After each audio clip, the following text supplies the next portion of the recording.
discuss some amazing point that will definitely help the learners. As last time when I came across a learner and that learner was using some sort of fillers repeatedly.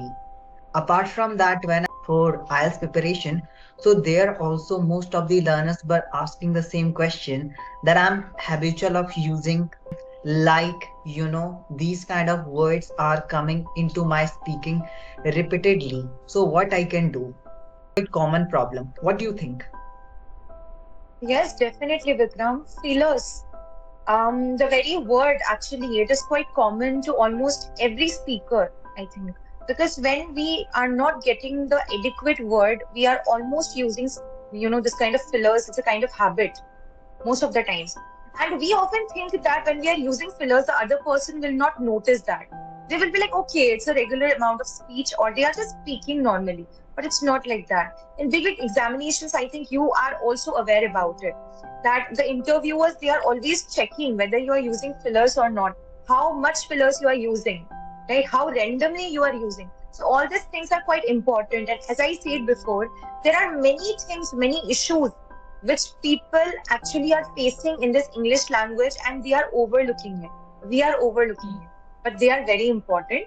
And we should discuss about it today because on the spot we discussed about the topic, I think, and we can really discuss about this particular thing, fillers, right? So definitely let us start the discussion. I hope this video will also be helpful for all the learners out there, right? So what tips would you like to suggest to the learners? Definitely, I will suggest some sort of tips. Before that, I want to tell you one. Most of the learners, they just want to get solution of this problem anyhow. That Exactly. I'm trying this, I'm trying that, but still they won't be able to eradicate these fillers, like from their speaking. So here in this session, I'm gonna provide some sort of strategies that will definitely help the learners to eradicate fillers from their speaking. Because sometimes it happens, there would be different kind of learners. This technique is working for me, but might be it will not work for the other learner. So they can Exactly. try various techniques, and I hope those strategies will help the learners. Right. So the first strategy, taking pauses. Do you have any idea about that? What do you think about it? Yes, definitely, Vikram. Take speaking in English because I feel not only in English language, in almost every language, we need to take pauses because we need to sound confident, we need to sound elegant, and it's very important. But how much amount of pauses we need to take? That's a very important question. We cannot just keep on taking pauses from time to time. It will make the conversation sound awkward. So I feel that there are three kinds of, you know, pauses we can take, three kinds of duration. 0.20 seconds. I think this is the shortest pause someone can take. 0.60 second, which is the medium pause someone can take. And 1 second, that is, the best duration someone can take in order to make themselves sound quite confident. So these are the three amount of pauses, and it depends on the person individually, how much they feel comfortable. Like now, if I'm talking to you, I might sound like, okay, she's speaking quite okay. Her speaking is quite great, or it's not that good. But when I'm taking pause, it feels like I'm having enough knowledge on that particular subject matter. Okay, that's why I'm thinking, I'm analyzing, then only I'm answering to you. It's not like I am being, in a hurry, or I just want to complete whatever I want to speak. Otherwise, it sounds like that. Don't you think, Vikram? Speaking too much fast, like, okay, that person is trying to finish whatever they want in such a short period because they are being nervous. They want to just finish speaking, isn't it? What is your opinion on that? One more thing that I just want to add, most of the people they just think that, oh, I took pause, but still it is going to be considered that my fluency is not good. We can take short pauses according to the Hmm. requirement. Suppose your sentence has completed, so you can take short pause and you can continue. At the same time, when it comes to talk about reading, in reading as Hmm. well, if you just want to explain the accurate meaning to the person listening to you, you are reading and other person is listening to you. So wherever you Right. are coming across comma or period, so at that moment just have to take pauses in order to make other person understand, and this is going to provide the proper clarity. At the same time, it is going to provide an accurate direction to the other person or the audience, those who are listening to you.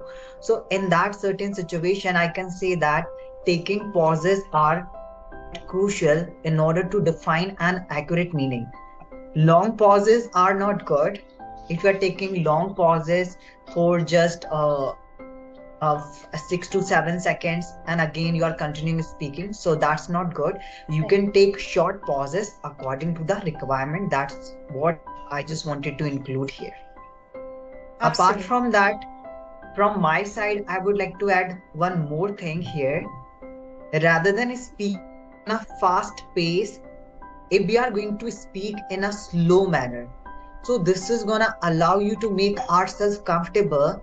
At the same time, there would be less chances to make mistakes, and we will be not taking so many fillers. If we are speaking fast, so we will be lacking of words and we will be getting through apprehension. And in that kind of situation, we always try to use some sort of fillers. So rather than speaking fast, it's better to balance our pace and speak accordingly. This is gonna allow us to eradicate these fillers. What do you think about it? Definitely. Definitely, I totally agree with you, Vikram. And I think that it's quite very much important to talk about these things, to talk about these topics, because I feel that whenever we are taking a large amount of pause, it may make the conversation quite awkward. At the same time, if we are taking short amount of pause, it is quite beneficial. Apart from that, speaking slowly. Slowly does not mean very slowly, you know. There is a particular amount of criteria also for that thing. When you are speaking slowly, it has a lot of advantages and benefits, I personally feel, because you will get a lot of time to think, right? You will get adequate amount of time to think that how you can answer, what you can do, how you can respond to the question which is put forwarded towards you.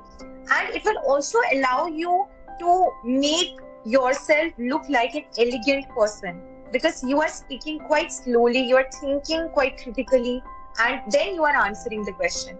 As I said, if you are too much faster in thinking about the particular answers, it might feel that the whole thing, the whole foundation you have built, it might collapse.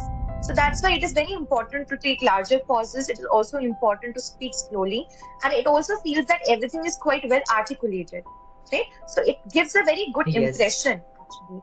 So that is the thing. We should not speak in a very faster pace. We should take some time. We should think about it, and then we should answer, because it gives a very strong impression to the other person. Right? I think today's session will be very much informative to everyone, and I think we have added whatever points we could add in this particular session. So in the future, we will try to bring some more discussions. Just like today, we did it on the spot, I think, Vikram, and this kind of things will be helpful for them, because these are some common issues which the learners are facing. So I just want to thank you also, Vikram, for adding these points, as well as for joining, participating with me, and making this discussion session successful. So thank you so much, and we will be meeting again next time, isn't it? Yes, definitely.